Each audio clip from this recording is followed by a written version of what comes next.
அனைவருக்கும் வணக்கம். இப்போது நம்முடைய ட்ரீம் இந்தியா எஜுகேஷன் என்கிற இந்த யூடியூப் சேனலில் நம்ம பல்வேறு விதமான கல்வி சம்பந்தப்பட்ட நிகழ்வுகளையும் தகவல்களையும் உங்களுக்கு தொடர்ந்து வழங்கி வருகிறேன். இதனுடைய நோக்கம் கிராமப்புறத்தில் இருக்கக்கூடிய அரசு பள்ளி மாணவர்களுக்கு எல்லா விதமான தகவல்களும் உடனடியாக சென்று சேர வேண்டும். தமிழ் வழியில் படிக்கக்கூடிய மாணவர்களுக்கு நல்ல ஒரு புரிதலோடு அவர்களுக்கு உண்டான அனைத்து விதமான வழிகளையும் நாம் சொல்லிக் கொடுக்க வேண்டும் என்பதுதான் இந்த நிகழ்வினுடைய விருப்பம், குறிக்கோள். இப்பொழுது நம்முடைய இந்த இந்த ஒரு பகுதியில் நாம் என்ன செய்யலாம் என்று இருக்கிறோம். நுழைவுத் தேர்வுகளும் அதாவது வேலை வாய்ப்புகளும். இப்போ போட்டித் தேர்வுகள், அதாவது நுழைவுத் தேர்வுகள் என்றதோட போட்டித் தேர்வுகள், இன்னென்ன தேர்வுகள் எழுதினா இன்னென்ன வேலைக்கு போகலாம் அப்படின்னு சில விஷயங்கள் இருக்கும். அதெல்லாம் நம்ம இப்போ சின்ன வயசுலேருந்தே பசங்களுக்கு சொல்லிக் கொடுக்குறோம். ஒன்றும் இல்லை, நீ ஒரு யூனிஃபார்ம் சர்வீஸ் எக்ஸாம் எழுதணும் அப்படின்னு சொன்னால், ஒரு தீயணைப்பு துறைக்கு போகணும், இல்லை காவல்துறைக்கு போகணுன்னா உனக்கு என்ன மாதிரியான எக்ஸாம் வைப்பாங்க, அதுக்கு நீ எப்படி படித்து அந்த போட்டித் தேர்வை எழுதணும், அதுக்கு என்ன வயசு, இந்த வயசில் இருந்தால் தான் நீ படிக்க முடியும், அதுக்கு உங்களுக்கு உடல் தகுதி என்ன, நீ என்ன மாதிரியான பாடங்கள் எல்லாம் படிக்கணும் அப்படின்னு சொல்லி அவங்களுக்கு ஒரு கைட்லைன்ஸ் கொடுக்குறோம் இல்லைங்களா. அது இப்போ அதே மாதிரி நான் +2 முடிச்சிட்டேன் சார், நான் ஒரு மிலிட்ரிக்கு போகணும்னு நினைக்கிறேன், எனக்கு ஏதாவது நுழைவுத் தேர்வு இருக்குமா, இல்லை வேறு ஏதாவது தேர்வுகள் இருக்குமானா அதுக்கு என்னென்ன விளக்கமோ அதை பற்றி நம்ம சொல்லலாம். அதே மாதிரி சார் நான் டிகிரி முடிச்சிட்டேன், நான் இது இந்தியன் அட்மினிஸ்ட்ரேட்டிவ் சர்வீஸ்க்கு நான் போகணும், யூபிஎஸ்சி எக்ஸாம் எழுதலான் இருக்கேன், இப்போ அதுக்கு என்னென்ன தகுதிகள் இருக்குது, அது என்னென்ன பண்ணணும், நான் என்ன மாதிரியான பாடங்களை தேர்வு செய்யணும், அதுக்கு என்ன தேர்வு நான் எழுதுனா அந்த வேலைக்கு போகலாம். அந்த இப்போ நிறைய பேர் என்ன நினைக்கிறாங்க, ஐஏஎஸ் ஐபிஎஸ் மட்டும்தான் நினச்சிட்டு இருக்கிறாங்க. ஆனால் அதை தவிர்த்து நான் எல்லாருக்கும் சொல்ல, சிட்டியில் இருக்கிறவங்களுக்கு எல்லாருக்குமே நிறைய விஷயங்கள் தெரிஞ்சிருக்கு. நான் சொல்வது கிராமப்புறங்களில் இருக்கக்கூடிய மாணவர்களை சின்ன சின்ன விஷயங்கள் சின்ன வயசுலேருந்து ஒரு 9ஆம் வகுப்பிலிருந்து அவர்களுக்கு இந்த மாதிரியான விஷயங்கள் எல்லாம் சொல்லி கொடுத்து நம்ம வளர்க்கிற பொழுது அவர்கள் எல்லோரும் அதை ரொம்ப கெட்டியமாக பிடிச்சிக்குவாங்க. சில விஷயங்களை பசுமரத்தாணியில் நாம் சில விஷயங்களை பதிய வைத்து விட்டோம் என்று சொன்னால் அவர்கள் அது சார்ந்து தன்னுடைய அறிவுகளை வளர்த்து கொண்டு மேலே வருவார்கள். அதற்காகத்தான் இந்த மாதிரியான நிகழ்ச்சிகளை நாம் தொடர்ந்து செய்து கொண்டிருக்கிறோம். சின்ன வயசில் உனக்கு இவ்வளோ வாய்ப்புகள் இருக்குது, இவ்வளோ வேலை வாய்ப்புகள் இருக்குது, இந்தந்த வேலைக்கு போகணுன்னா நீ இந்த எக்ஸாம் எழுதணும்.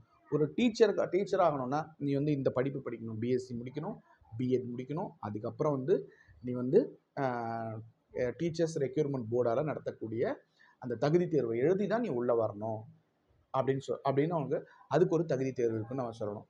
இப்போ அதே மாதிரி இப்போ வேறு ஏதாவது ஒரு படிப்புக்கு போகிற, ஒரு இன்ஜினியரிங் முடிச்சுட்டு அடுத்து ஒரு பெரிய பொதுத்துறை நிறுவனங்களில் ஏதாவது ஒரு நிறுவனங்களில் நீங்கள் வேலை செய்ய போகிறீங்க அப்படின்னா அங்கே என்ன மாதிரியான நுழைவுத் தேர்வுகள் வைப்பாங்க, அதுக்கு நீங்கள் எப்படி உள்ளே அந்த எழுதணும் அப்படின்றத பற்றி. இப்போ நான் 10th 12th முடித்தவங்களுக்கு போஸ்டல் எக்ஸாம் இருக்குது. போஸ்டல் எக்ஸாம்னால் நம்ம போஸ்ட் ஆஃபீஸில் வேலை இருக்குது சார், அவங்களுக்கு சில நுழைவுத் தேர்வுகள் நடத்துகிறாங்க. அது என்ன மாதிரியான நுழைவுத் தேர்வு. ரயில்வே துறை சார்ந்த வேலை வாய்ப்புகளுக்கு ரயில்வே ரெக்யூர்மெண்ட் போர்டு தேர்வு நடத்துகிறாங்க, அது எப்படி பண்ணுறது. பேங்கிங் எக்ஸாம் இருக்குது, அதுக்கு நம்ம எப்படி ப்ரிப்பேர் ஆகிறது. யூனிஃபார்ம் சர்வீஸ்க்கான எக்ஸாமை எப்படி நம்ம கிளியர் பண்ணுறது. இந்த மாதிரி என்னென்ன நுழைவுத் தேர்வுகள் இருக்குது வேலைக்கு. இப்போ டிஃபென்ஸ் போனோன்னா அங்கே நிறைய நுழைவுத் தேர்வுகள் இருக்குது.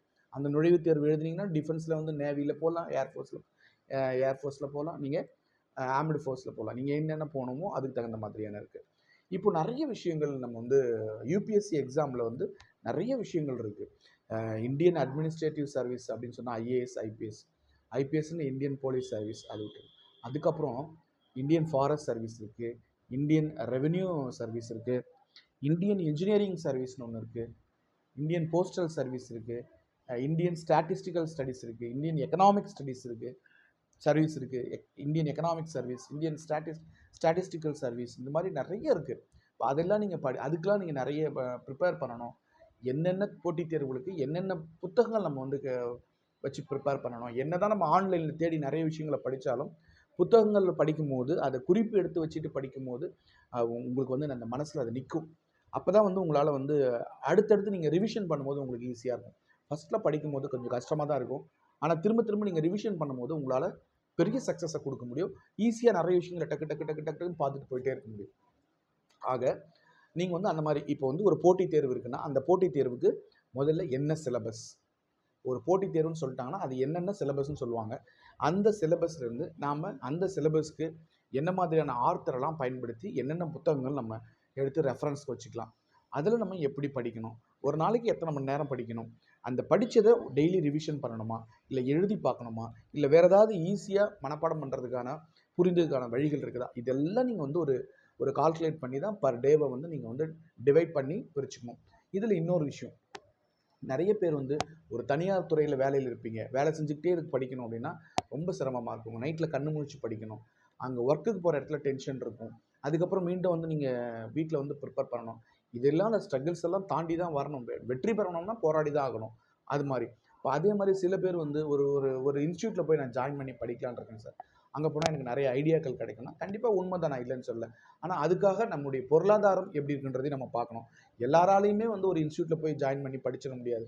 இன்ஸ்டிடியூட்ல ஃப்ரீயா சில இடங்கள்ல சொல்லிக் குடுத்தாலும் கூட, உணவுக்குலாம் நாம தானே போய் செலவு பண்ணணும். தங்குறதுக்கும், ஃபுட் அண்ட் அக்காமடேஷனுக்கு நாம தான் வந்து பே பண்ணி ஆகணும். ஸோ அதையும் நம்ம நம்ம நம்ம யோசிச்சு பார்க்கணும். இது மாரி பல விஷயங்கள் இருக்கு. இப்போ ஒரு பெண் பிள்ளைகள்லாம் இன்னைக்கு வந்து ஒரு பெரிய சிட்டில போய் தங்கி படிக்கிறது ரொம்ப சிரமமா இருக்கு. இப்ப என்னன்னா, சிட்டில படிக்கிறவங்களா இருக்கட்டும், கிராமங்கள்ல படிக்கிறவங்களா இருக்கட்டும், இல்ல பெரிய இன்ஸ்டிடியூட்ல படிக்கிறவங்களா இருக்கட்டும், இல்ல செல்ஃபாவே வந்து படிக்கிறவங்களா இருக்கட்டும், எப்படி வேணா இருக்கட்டும். ஆனா, எங்க இருந்தாலும் நீங்க தான் படிக்கணும். உங்களுக்கான ஆர்வம் என்ன? நீங்க எப்படி ஊன்றி படிக்கிறீங்க அப்படின்றது தான் முக்கியமான விஷயம். அதனால வந்து நீங்க உங்கள எப்படி தயார்படுத்திக்கிறீங்க? நீங்க உங்க ஹெல்த்ல எப்படி நீங்க கான்சன்ட்ரேஷனா வந்து கரெக்ட்டா உங்க ஹெல்த்த வச்சுக்கிறீங்க? நீங்க எப்படி உங்களுடைய ஸ்டடீஸ பிளான் பண்றீங்க? எப்படி ரிவிஷன் பண்றீங்க? எப்படி பிராக்டிஸ் பண்றீங்க? என்ன மாடல் எக்ஸாம் எழுதுறீங்க? இது எல்லாம் தான் உங்களுடைய வெற்றிய தீர்மானிக்கும். இது எல்லாத்துக்கும் கூட அடிஷனலா நல்ல கம்யூனிகேஷன் ஸ்கில்ல டெவலப் பண்ணுங்க. நல்ல பழகக்கூடிய தன்மைய வளர்த்துக்கோங்க. நல்ல நேர்மறையான சிந்தனைய வச்சுக்கோங்க. அப்படிலாம் இருக்கும்போது, இன்னும் உங்களுக்கான வெற்றி வாய்ப்புகள் பிரகாசமா இருக்கும். நான் என்ன சொல்றேன் அப்படின்னா, தினமும் வந்து ஒரு நுழைவுத் தேர்வ பத்தி பார்க்க போறோம். இந்த வேலைக்கு இந்த நுழைவுத் தேர்வு. ஒண்ணும் இல்ல. சார் நான் வந்து அ டிகிரி பிடெக் முடிச்சுட்டேன் சார். அடுத்து நான் வந்து எம்டெக் பண்ணணும். இல்ல நான் வேலைக்கு போணும் அப்படின்னா, பிடெக் முடிச்ச உடனே நீங்க என்னென்ன வேலைக்கு போகலாம்? இந்த வேலைக்கெல்லாம் போறதுன்னா என்ன நுழைவுத் தேர்வு இருக்கு? இந்த நுழைவுத் தேர்வு எந்த மாசத்துல கால்ஃபர் பண்ணுவாங்க? எப்ப நான் அதுக்கு அப்ளை பண்ணணும்? எப்படி நான் பரீட்சை எழுதணும்? அதுக்கு ஏதாவது இன்ஸ்டிடியூட்ல போய் ஜாயின் பண்ணணுமா? இல்ல நானே செல்ஃபா படிக்கிறது நல்லதா? என்னென்ன மெட்டீரியல் நான் ரெஃபர் பண்ணணும்? இந்த மாரியான விஷயங்கள தினமும் நான் உங்களுக்கு சொல்லி தரப் போறேன். அது பற்றி நெறைய விஷயங்கள் நம்ம பார்ப்போம். நன்றி.